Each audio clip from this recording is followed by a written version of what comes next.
Hey, this is Bill Hauser, CEO of the S&B team, and I was honored again to interview Jay Abraham, the marketing legend. In this video, he's going to bring you through, the law of variability in business and how it can 5x your ROI on any marketing campaign. If you stick through to the end, you'll hear the number one thing that you're actually selling in your business, your products or services, and how to master your marketing messages, with specific step-by-step examples. So this is a super powerful interview. Make sure you subscribe to this channel if you want more next level content to take your life and business to the next level. And also comment below because it creates a mind neural connection when you type it into the comments with your biggest takeaway. And also like this video if you like what I'm putting out. It tells YouTube I'm doing the right thing. I'll see you in the interview with Jay Abraham.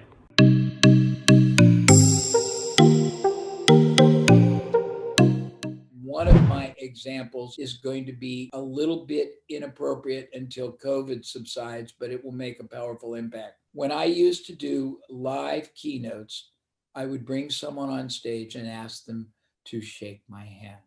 He or she would do what most people do. They would extend their hand vertically up and down and back. And then I'd look at the audience and I would say, "Is that very memorable?" And they would say, "No." Then I'd say, "Do it again." They would extend their hand. I would clutch it gently, but then turn it and cup it while looking at them for a moment, not lovey-dovey, but just very sincerely, slowly do it again. And I look at the audience and say, "Is that more memorable?" And they would say, "Yes." I'd say, "Let's do one more time. That. And then I would do that. And I'd say, "How much more is that?" And then I would have timed all those and said they didn't take 1 second more, but one produces a linear outcome, one produces a better, one produces a far better. Think about this.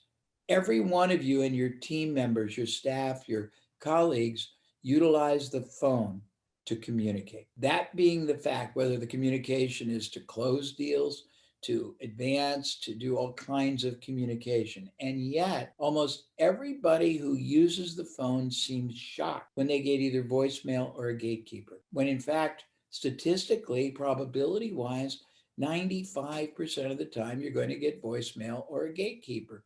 Most people are shocked and they leave a tepid, vacuous, innocuous, purposeless message. Bill, it's Jay Abraham calling about the case. Call me back at 555-1212. That's not really very powerful. If you think about it and you expect to leave a message or get a gatekeeper, you should have prepared a strategic message that is both provocative, meaning it stimulates thinking, and evocative, meaning it stimulates response.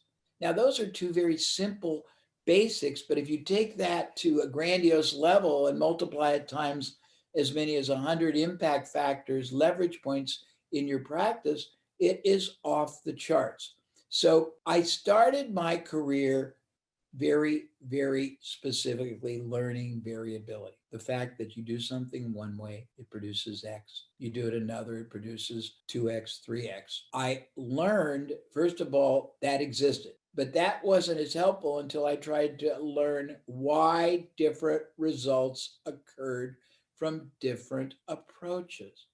When you have that power and you look at what you do vis-a-vis what your colleagues do, you should start questioning, because most of the things we do, they either don't make sense or they're very suboptimal. Let me give you an example. First thing, and we're going to get into preeminence and we're going to get into referrals in just a moment, but I ask everyone when I start in any relationship, and I'll ask you, what do you stand for? Who do you stand for? Why do you stand for it? What does standing for it mean? How does standing for it get expressed? And how is that expression affirmed and validated by the right response from the market? When I ask that question to the majority of people that I deal with, they don't have answers, Bill. They go brain dead. I'm taking you on a little different starting path, but I hope this is provocative to you, Bill. No, it is. The point you just made about how the time it takes to shake a hand, the time it takes to pick up a phone and leave a voicemail, it was like magic the way you just described that, because immediately I'm thinking to myself, what are all the things I'm leaving on the table? I just didn't improve one part, one variable. So keep going. Well, yeah. And so understand this. My life has been mostly focused on the revenue side of business or practice. I've done the top person in the world in trust. I've done two of the top people in PI. I've done PI trainers. I've done some of you, probably your competitors, Bill. So I've done more of these things than you can imagine. So I understand professional constraints, but you all have so much more opportunity when you understand the power and the forces and sources available to you. And then you start questioning what you're doing and why you're doing it, because for most of it, there's no method to your madness. And I'm going to get into as much as I can in a moment. The first thing that I started doing was looking at variability, and it was shocking. Then I started saying, why? Why does it one way do it and one way doesn't? And I started getting answers. And I'll give you a few answers now, but I want to get into the 2 or 3 topics Bill said, but I'm not trying to tease you. I'm just trying to give you this profound awareness of how much more is possible and some things to question yourself about. The reason, first of all, in marketing, that one approach works better than another can be broken down to many different answers. The first is, what is the message? Normally, the biggest message that works the best is when you make a very powerful benefit advantage based proposition that is not abstract, that is extremely concrete, and then you can support it in meaningful ways that are not platitudinal, and you literally have credibility that can be validated intellectually. I'll give you a separate example outside of your field of a way that I made myself $1 million in literally 10 minutes about 20 years ago. I used to be in the gold bullion business, very interestingly.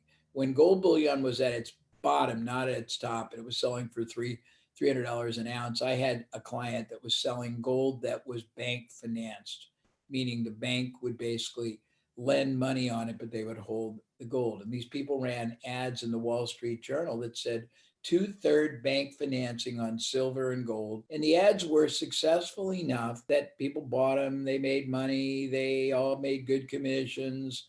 They were able to keep running ads, and they were reasonably successful. I got paid 25% of the increased profit for any increases I could produce in any facet of a revenue system. So the first thing I said was, that is not a benefit-based headline.